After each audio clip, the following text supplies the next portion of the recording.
Hello students, welcome to the Modulus Institute.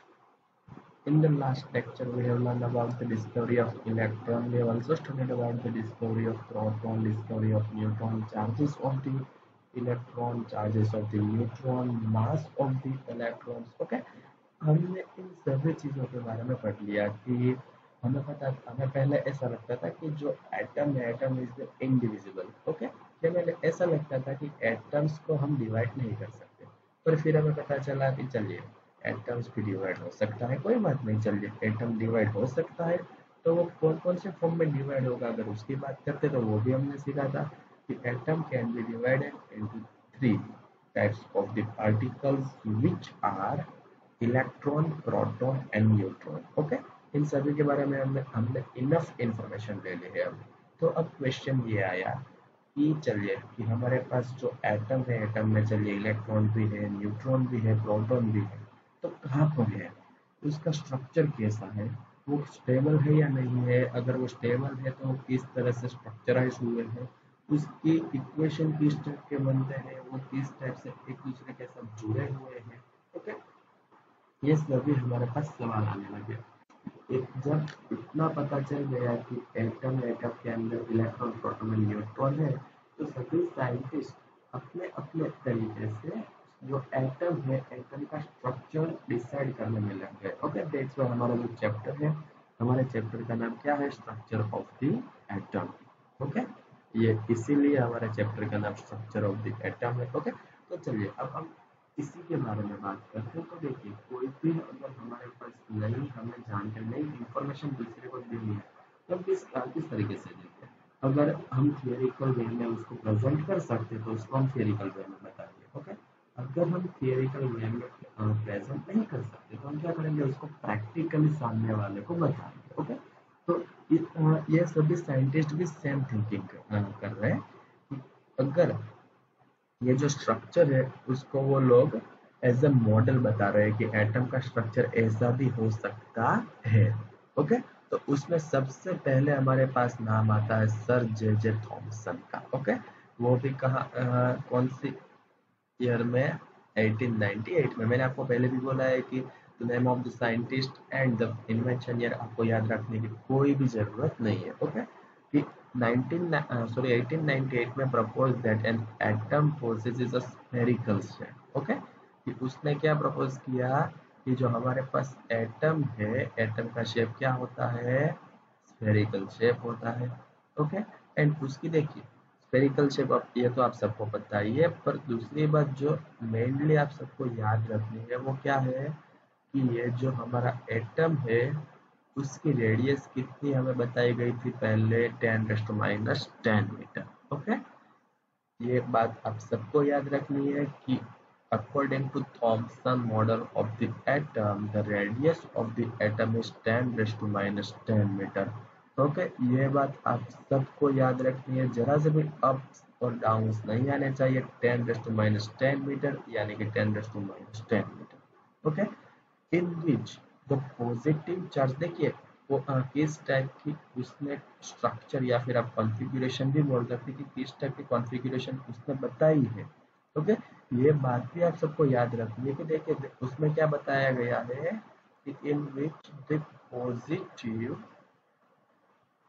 charge is uniformly distributed। Okay, कि according to Thomson हमें क्या बताया गया है कि पॉजिटिव चार्ज है वो पूरे के पूरे एटम में यूनिफॉर्मली यानी कि सभी जगह पर एक समान रीते यूनिफॉर्मली डिस्ट्रीब्यूशन उसका हुआ है। ओके, ये पॉजिटिव चार्ज यानी कि प्रोटॉन की बात हो गई।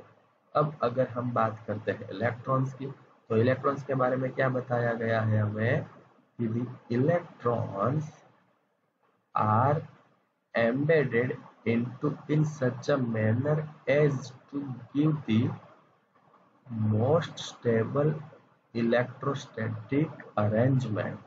ओके, कि इसने क्या बताया कि पॉजिटिव चार्ज, चलिए कि हमारे पास जो स्फीयर है उसमें इक्वली डिस्ट्रीब्यूशन हो चुका है। ओके, पर जो नेगेटिव चार्ज है, जो इलेक्ट्रॉन्स है, ओके, इलेक्ट्रॉन्स को ऐसे अरेंज किया गया कि जैसे हमारा पूरे का पूरा जो एटम है वो स्टेबल हो जाए। ओके, इसलिए हमें बताया गया है कि क्या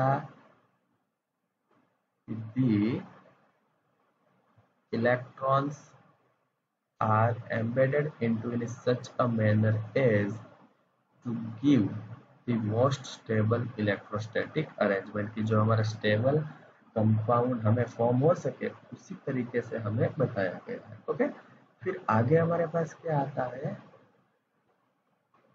many different names are given to this model, की है जो मॉडल हमें बताया गया। ओके, उस मॉडल को अलग अलग कई नाम दिए गए, ये भी एमसीक्यू के लिए बहुत ही इंपॉर्टेंट क्वेश्चन है आपके लिए। ओके, क्या क्या नाम था? The first one is plum pudding, then raisin pudding और वाटरमेलन मॉडल। ओके, ये सभी नाम भी आप सबको याद रखना है। ओके, चलिए फिर से बात कर लेते हैं कि ये जो Thompson model of the atom है उसमें हमने क्या बताया गया कि जो हमारा एटम है, एटम का शेप हमने एज्यूम किया है स्फीरिकल। ओके, दूसरी बात कि उसकी जो रेडियस होगी, जो स्फीयर की जो रेडियस होगी वो radius will be the 10⁻10 metre. Okay, फिर अगर हम पॉजिटिव एंड नेगेटिव चार्ज की बात करते हैं तो पॉजिटिव चार्ज हमारे पूरे के पूरे स्फीयर में यूनिफॉर्मली डिस्ट्रीब्यूटेड हो जाएगा, और इलेक्ट्रॉन्स यानी कि जो नेगेटिव चार्ज होगा वो नेगेटिव चार्ज उस वे में अरेंज होगा कि जिससे हमारा जो पूरे का पूरा एटम है वो स्टेबल हो जाए। ओके, अब कहाँ पर डिस्ट्रीब्यूशन होगा ऐसा कुछ नहीं बताया गया, हमें डायरेक्टली यही कहा गया है कि जो इलेक्ट्रिक चार्ज है वो डिस्ट्रीब्यूट होगा उस तरीके से कि जिससे हमारा जो पूरा का पूरा एटम है वो स्टेबल हो। ओके, फिर अगर आगे बात करते हैं हम, देखिए ये सब कुछ एमसीक्यूज के लिए बहुत ही इंपॉर्टेंट है, डेट्स वाई जरा सा भी स्किप नहीं करना इसे। ओके, अगर आगे बात करते हैं हम तो नेक्स्ट हमें क्या दिया गया है, case be visualized as a pudding or watermelon of the positive charge with plums or seeds embedded into it, क्योंकि इसका जो नेम है वाटरमेलन क्यों रखा गया उसका रीजन बताएंगे, जिसको कोई बात नहीं, बहुत सिंपल है। ओके, पर अब जो बहुत ही इम्पोर्टेंट हमें बात की गई वो ये है कि important feature of this model is that the mass of the atom is assumed to be uniformly distributed over atom। Okay, ये हमें क्या बताया गया कि जो मास होगा ओके वो पूरे के पूरे एटम में इक्वली डिस्ट्रीब्यूटेड हो जाएगा, यूनिफॉर्मली डिस्ट्रीब्यूशन होगा। Okay, and although this model was able to explain the overall neutrality of the atom but was not consistent with the results of later experiment। Okay, कि देखिए ये point हमें क्या बता रहे हैं कि देखिए अगर मैं इस मॉडल की बात करता हूँ तो ये स्टेबल मॉडल है, क्यों? क्योंकि positive charge and negative charge दोनों एक दूसरे के बैलेंसिंग में चलते हैं। ओके, कि एक टाइप से अगर हम देखते हैं तो वो कम्प्लीटली न्यूट्रल है, उसमें कोई भी इनबैलेंसिंग नहीं है। ओके, दैट्स वाई उस टाइम पर एटम का स्ट्रक्चर इस टाइप का एज्यूम किया था, कि मान ही लिया था, एज्यूम किया था नहीं, मान ही लिया था कि हमारा जो एटम है वो एटम कुछ इस तरीके का है। पर जैसे जैसे आगे आगे एक्सपेरिमेंट हुए तो एक्सपेरिमेंट के ऊपर से पता चला कि this is not suitable. Okay, ये जो हमारा स्ट्रक्चर है वो सूटेबल स्ट्रक्चर नहीं है, वो उस टाइम पर हमें पता चला। ओके, और दैट्स वाई फिर आगे क्या हुआ हमारे पास कि नए नए एटम और फाइंड करने की जरूरत पड़ गई, जो हम बात आगे करने ही वाले हैं। ओके, फिर क्या हुआ, Thomson was awarded Nobel prize for physics in 1906। Okay, कोई बात नहीं, याद रखने की कोई जरूरत नहीं है, एमसीक्यूज में नहीं आएगा, don't worry about that. Okay, क्या बता रहे हैं कि जो ये मॉडल उसने इन्वेंट किया था वो मॉडल के लिए उसको 1906 में नोबेल प्राइज भी मिला था। Okay, for his theoretical and experimental investigation on the conduction of electricity by the gases. Okay, ये हमारे पास था Thompson model of the atom. Okay, अब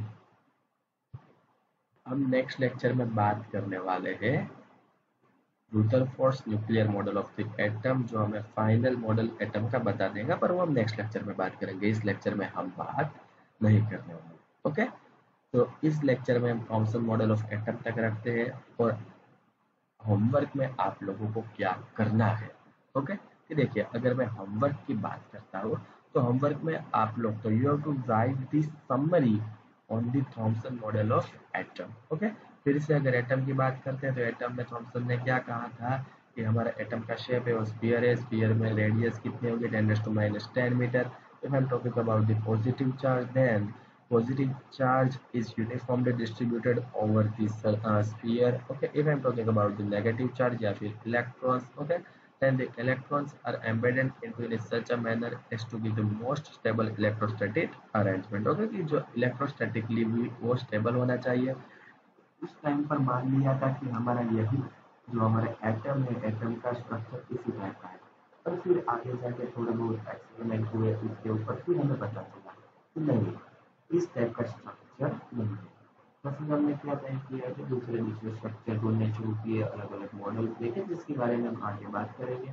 ओके, पर यहाँ तक हमें देखना है या फिर आगे बात करते हैं उसके नाम के लिए जो स्ट्रक्चर है, थॉमसन का मॉडल है, मॉडल को किस नाम से जाना जाता है, तो प्लम कोडिंग, राइजन कोडिंग और वाटरमेलन। ओके, फिर आगे बात करते हैं तो देखिए हमने बात की कि ये स्टेबल है, नो डाउट। अगर मैं पॉजिटिव चार्ज और नेगेटिव चार्ज दोनों की स्टेबिलिटी कंबाइन करता हूँ, बैलेंसिंग होता है कम्प्लीटली, जरा सा भी अनस्टेबल नहीं है, पर फिर भी आगे जाकर तो हेल्प होगा। ओके, ये हमारे पास था थॉमसन मॉडल। नेक्स्ट लेक्चर में हम आगे बात करेंगे। आज के लेक्चर तक आपको ध्यान रखना है। ओके, बस होमवर्क आप सबको पता चल गया कि होमवर्क में क्या करने वाले हैं। कि आज के होमवर्क में you have to write the summary about Thomson model for the atom. Okay, आज का लेक्चर यहाँ तक रखते हैं और जो बेस्ट बाकी का नेक्स्ट लेक्चर में देखेंगे। ओके।